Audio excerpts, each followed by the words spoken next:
AI Read to Me presents The Tempest by William Shakespeare and E. Nesbit.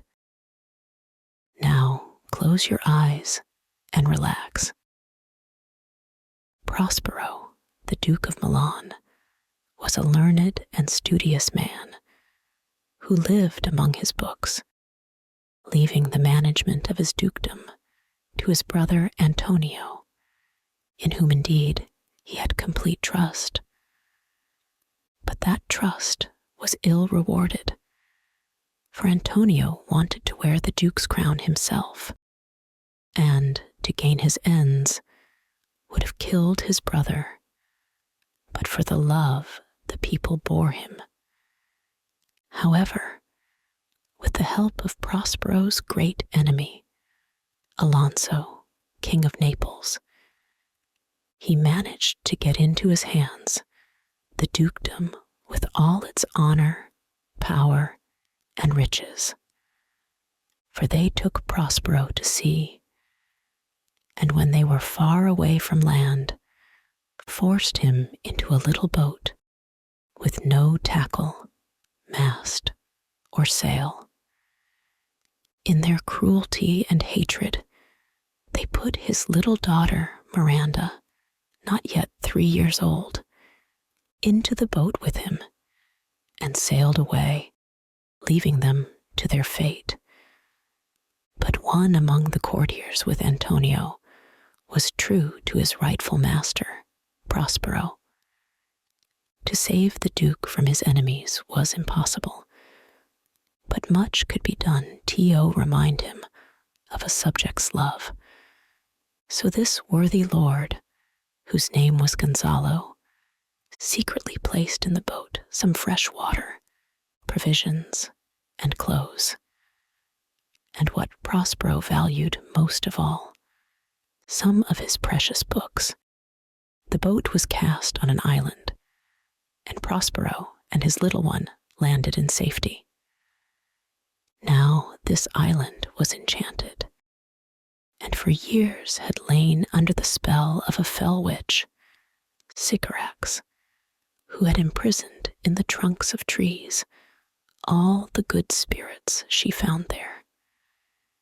She died shortly before Prospero was cast on those shores, but the spirits, of whom Ariel was the chief, still remained in their prisons.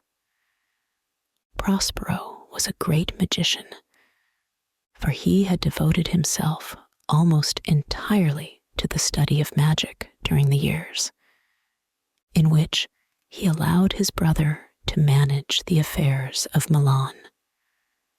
By his art, he set free the imprisoned spirits, yet kept them obedient to his will, and they were more truly his subjects than his people in Milan had been. For he treated them kindly as long as they did his bidding, and he exercised his power over them wisely and well. One creature alone he found it necessary to treat with harshness.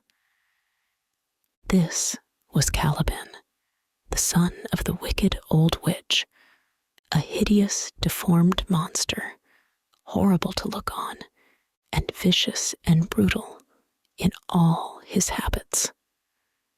When Miranda was grown up into a maiden, sweet and fair to see, it chanced that Antonio and Alonso, with Sebastian, his brother, and Ferdinand, his son, were at sea together with old Gonzalo, and their ship came near Prospero's island. Prospero, knowing they were there, raised by his art a great storm, so that even the sailors on board gave themselves up for lost. And first, among them, all Prince Ferdinand leaped into the sea, and, as his father thought in his grief, was drowned. But Ariel brought him safe ashore, and all the rest of the crew, although they were washed overboard, were landed unhurt in different parts of the island, and the good ship herself, which they all thought had been wrecked, lay at anchor in the harbor, whither Ariel had brought her. Such wonders could Prospero and his spirits perform. While yet the tempest was raging, Prospero showed his daughter the brave ship laboring in the trough of the sea, and told her that it was filled with living human beings like themselves. She, in pity of their lives, prayed him who had raised this storm to quell it. Then her father bade her to have no fear, for he intended to save every one of them. Then, for the first time, he told her the story of his life and hers, and that he had caused this storm to rise in order that his enemies, Antonio and Alonso, who were on board, might be delivered into his hands. When he had made an end of his story, he charmed her into sleep, for Ariel was at hand, and he had work for him to do.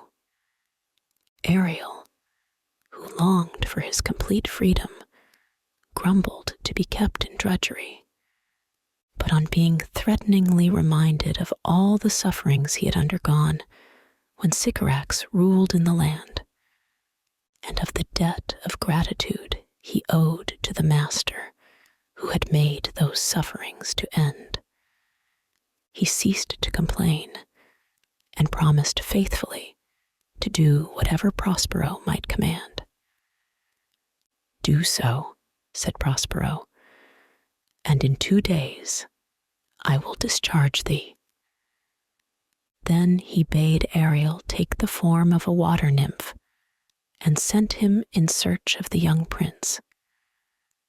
And Ariel, invisible to Ferdinand, hovered near him, singing the while, "Come unto these yellow sands, and then take hands, courtesied when you have, and kissed. The wild waves whist, foot it featly here and there, and, sweet sprites, the burden bear." And Ferdinand followed the magic singing, as the song changed to a solemn air, and the words brought grief to his heart and tears to his eyes, for thus they ran: "Full fathom 5 thy father lies, of his bones are coral made, those are pearls that were his eyes. Nothing of him that doth fade, but doth suffer a sea change into something rich and strange. Sea nymphs hourly ring his knell. Hark! Now I hear them, ding-dong bell." And so singing, Ariel led the spellbound prince into the presence of Prospero and Miranda. Then, behold, all happened as Prospero desired. For Miranda, who had never, since she could first remember, seen any human being save her father, looked on the youthful prince with reverence in her eyes and love in her secret heart. "I might call him," she said, "a thing divine, for nothing natural I ever saw so noble." And Ferdinand, beholding her beauty with wonder and delight, exclaimed, "Most sure the goddess on whom these airs attend." Nor did he attempt to hide the passion which she inspired in him, for scarcely had they exchanged 6 sentences before he vowed to make her his queen if she were willing. But Prospero, though secretly delighted, pretended wrath. "You come here as a spy," he said to Ferdinand. "I will manacle your neck and feet together, and you shall feed on fresh water mussels, withered roots, and husk, and have sea water to drink. Follow." "No," said Ferdinand, and drew his sword. But on the instant, Prospero charmed him so that he stood there like a statue, still as stone. And Miranda, in terror, prayed her father to have mercy on her lover. But he harshly refused her and made Ferdinand follow him to his cell. There he set the prince to work, making him remove thousands of heavy logs of timber and pile them up. And Ferdinand patiently obeyed, and thought his toil all too well repaid by the sympathy of the sweet Miranda. She, in very pity, would have helped him in his hard work, but he would not let her. Yet he could not keep from her the secret of his love. And she, hearing it, rejoiced and promised to be his wife. Then Prospero released him from his servitude, and glad at heart, he gave his consent to their marriage. "Take her," he said. "She is thine own." In the meantime, Antonio and Sebastian, in another part of the island, were plotting the murder of Alonso, the King of Naples, for Ferdinand being dead, as they thought, Sebastian would succeed to the throne on Alonso's death, and they would have carried out their wicked purpose while their victim was asleep, but that Ariel woke him in good time. Many tricks did Ariel play them.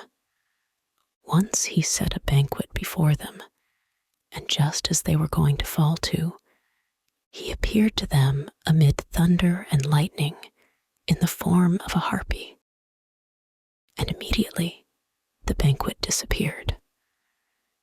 Then Ariel upbraided them with their sins and vanished too. Prospero, by his enchantments, drew them all to the grove without his cell, where they waited, trembling and afraid.